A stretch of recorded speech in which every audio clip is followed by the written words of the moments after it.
Hello and welcome. As usual, we'll give it just a few minutes. We're still a few minutes early, but we will wait until about a minute after before starting the meeting so that we can make sure everyone can get joined up. Thank you.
Hello and welcome. I now call this meeting, this workshop of the South Whidbey School Board to order. We'll begin with our land acknowledgement. Dr. Jackson. Thank you. South Whidbey School District acknowledges that we are on Snohomish land and land of the Coast Salish peoples, the tribes of the Suquamish, Stillaguamish, Snohomish, the Coast Salish, speakers of the Lushootseed language family. This island and its surrounding lands and waters have been stewarded by uncountable generations of Indigenous people, Indigenous families. The relationships with human and other than human life, with place, with land and water, has been stewarded and will be stewarded by uncountable generations of Indigenous families. We acknowledge and thank these community members for their care, and we acknowledge their sovereignty, their right to self-determination, and their treaty rights granted and signed in the Treaty of Point Elliott in 1855. I'm holding in my hand a book that was loaned to me for a short time by a community member who's sitting behind me today. And I have not spent enough time studying the pronunciation guide. Lushootseed is a spoken language, and it has been translated into written language using characters borrowed from the English language. And so I'm going to make an attempt, and I want to ask for grace around my pronunciation.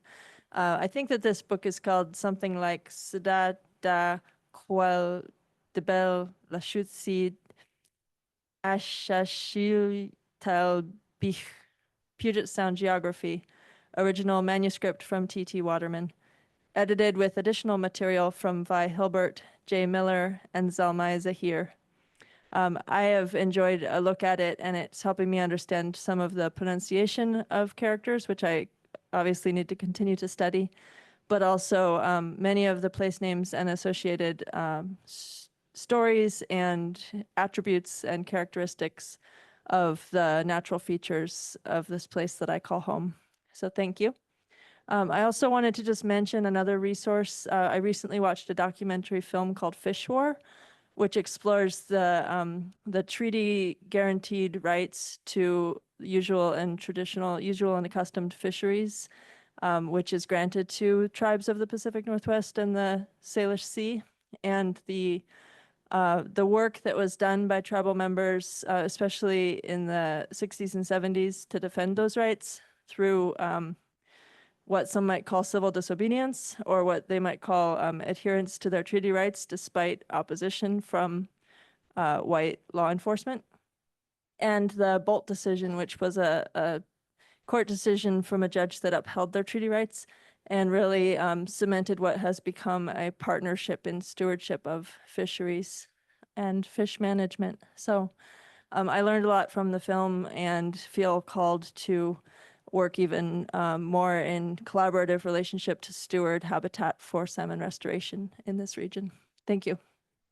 Thank you, Director Jackson. Before we get into our agenda, I just want to celebrate one of our student representatives. Representative McKnight was recently informed us that he was elected president of the Washington State School Directors Association Student Network for the entire state, which is an amazing role that I know that you will do fantastic in advocating not just for our students, but for students across the state. This is a board workshop. We have a number of policies to go through. A reminder that at a workshop, we invite members of the community to participate in these discussions on the topic matters at hand. So if you feel called to chime in, please do. We'll ask you to share your name and location with your first comment. If you'd like to comment from the Zoom, if anyone is watching there and would like to comment, please use the Q&A function to note your name and location, enter that in, and then start typing your comment on the agenda item in question. And then I will read it into the record. With that in mind, we'll move on to our first policy, which is the update to South Louis School District Policy 3414, infectious diseases. I will turn it over first to Director Downs as our policy director, and then we'll go from there. Yep. So for these policies, I'm actually going to hand it over to our nurse Atwood in the district, as the next three policies that we are reviewing fall directly in her purview. Thank you. This is Emmy Atwood, school nurse manager. We have three policies today that fall under student welfare or health related. And I guess there's not a whole lot to call your attention to other than I consider this routine maintenance. And we get proposals from WASDA and other schools. And unless there's something very different for us, we fall in line. I mean, we take those proposals. For the first one, 3414, about infectious disease, I think the primary updates here are because reference documents previously done by OSPI are now from the Department of Health. So you'll see language in there that just refers to a long acronym. And it's those documents have been updated and given a new title and maybe a new organization that oversees them. But it's basically doing what we've done. That those guides have been updated, obviously, since the COVID pandemic, and just nothing's COVID specific, but incorporating kind of pandemic response and preparedness is kind of falling back to what we've always done about infectious disease. If you've had a fever or have been vomiting or had diarrhea in the last 24 hours, then you stay home. But there's, yeah. So I don't have much else to say unless something is anyone has a question about what you see there. It's formatting and updates to references in this one. We have a policy, and then the 3414P is the procedure. I think that's how, if I'm not getting things switched around. And so each of those has a few edits. The next policy, if we're ready to move on, is 3420, anaphylaxis prevention and response. I want to pause there just so if there are any questions or comments or discussions on that policy. And a note that the procedure is not the board's purview. The procedure is administration's purview. But it's good to have it there so that we can reference it if we have any questions. So anything, all look pretty standard to me. Yeah. Okay, now. All right, moving on to the anaphylaxis prevention. Again, these are primarily edits. I think there's a few parent has now turned to parent/guardian. There's just updating language that's more inclusive. And in this one, epinephrine traditionally has been given as an auto-injection shot. Now epinephrine is becoming available as intranasal, which is tremendous and a cool thing. Not too different from naloxone administration. Anti-seizure meds are moving this way. It's just, it's not as intimidating. It's much more easily accessible, and a variety of staff can give it as opposed to just an RN. So this is all moving in a great direction. Again, the edits here, I think are mostly for that. There are also options of language for schools who choose to keep epinephrine in stocked epinephrine, I guess that's a good way to say it, and how to incorporate that into your policy, because that's a fairly recent update that there's a standing order in Washington State for schools to have stock epinephrine. So in the case of anaphylaxis for someone with not a known anaphylaxis allergy or extreme allergy, that we can give that if signs of anaphylaxis are shown. It doesn't take the place of parents needing to provide that health history and provide their own medication for students with known allergies. But if a staff member or a visitor or students that are supposed to be self-carrying an EpiPen don't have that, we have that safeguard. Again, not too different from naloxone, and it feels really good as the healthcare provider on campus to have this in place. So we've added that language also here. Any other questions about the updates to this policy? Just to be clear, that language is in place because we do stock epinephrine in the way you described. Correct. We do at all campuses. Excellent. Thank you.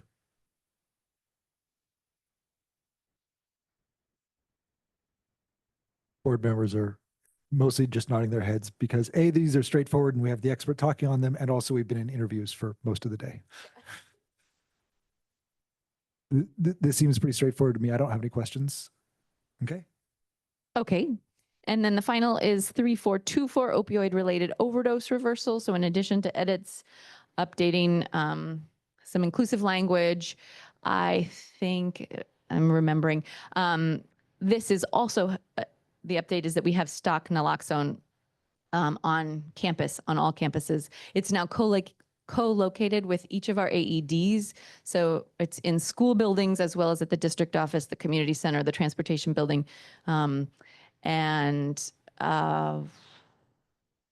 This talks about, well, it's a medication. And typically when a student carries a medication on campus, they need to have authorization to be carrying medication. And so there is a bit of language here, which makes this one unique in that so no student will be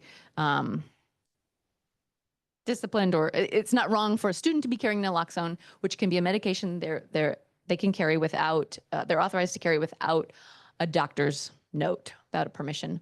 And that goes for staff as well. It also changes the district's responsibility that we must have it available as opposed to may. Thank you. Thank you for pointing that out. Yeah, I think at the beginning, this was only in high schools, and now it's in all schools, so that it's rolling in the direction of everywhere. And just like Dr. Mocha pointed out, it's now a requirement. Just anecdotally, I want to mention that this is a growing, I'd say the prevalence of the practice of carrying naloxone is growing in and out of the educational sector. I've had a past employer that distributed it to all employees along with training on its use. And I also distribute it to many of my family members with that advice and training. I know that there were community groups working on having caches of it in commonly accessible places on the South End. I think it's fantastic that these schools are one of those. Okay. Thank you very much. We'll move on to our second to last item, update to South Louis School District Policy 5005, Employment and Volunteers, Disclosure, Certification Requirements, Assurances, and Approval. Dr. Downs. Yep. So this is just an annual review of policies that we take a look at. I didn't see anything problematic with the shifts. Christy, let me know if I'm missing something, but I think it's just mainly a couple word changes here or there.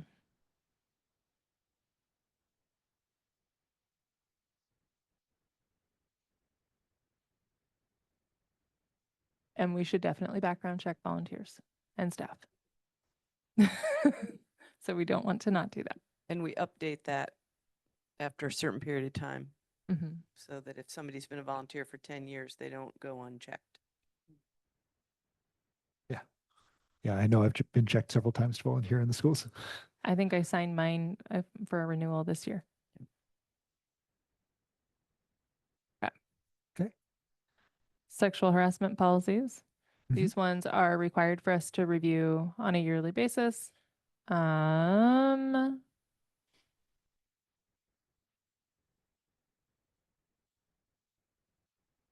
I would encourage the board to take a look in terms of just language, the language recommendations. Are we in agreement with the language recommendations? Is there anything that we would want to consider? As we're doing that, I would also like to request any of the administrators who feel that these are working or not working, since they're the ones dealing with them directly.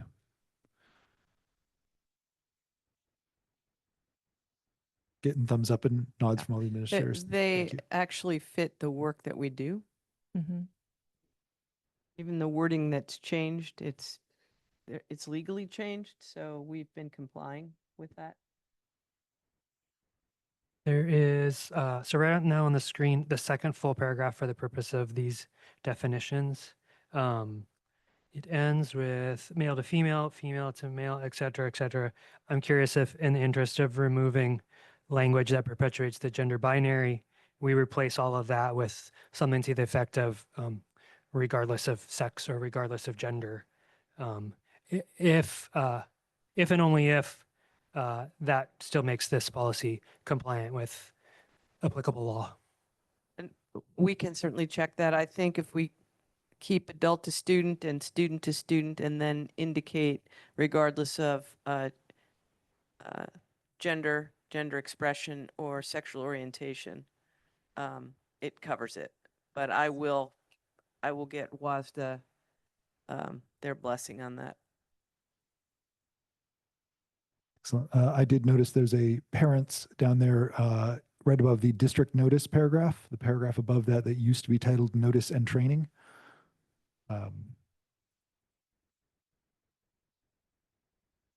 And another one down there in the second paragraph of district notice.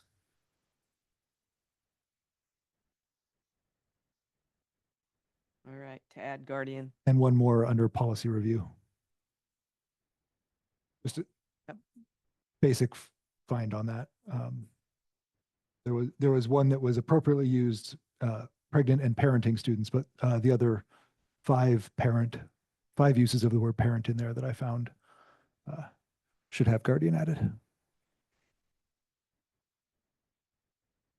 And speaking of district notice, I know we're meeting the compliance with the notice on the website, but I've noticed a lot of terminology has changed. So instead of sexual harassment, it's now called sex-based harassment. So I just want to make sure our district notice is compliant with the new language.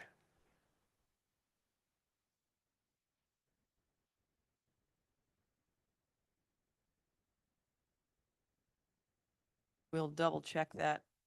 We do have to provide all of this information to OSPI in terms of compliance. So that's a piece of this.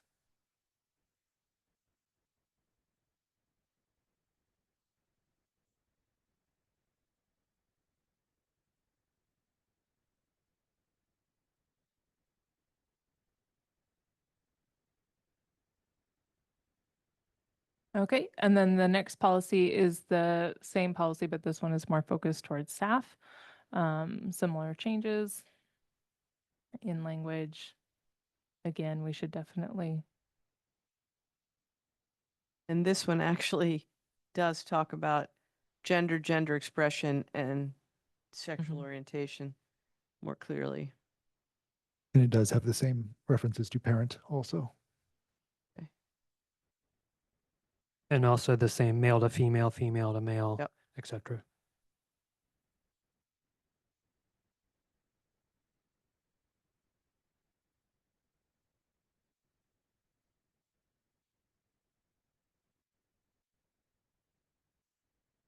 And then I know we've attached the procedures with all of these as well, and just want to check in with Dr. Joe, you and administrators, anything on the procedure side worth noting?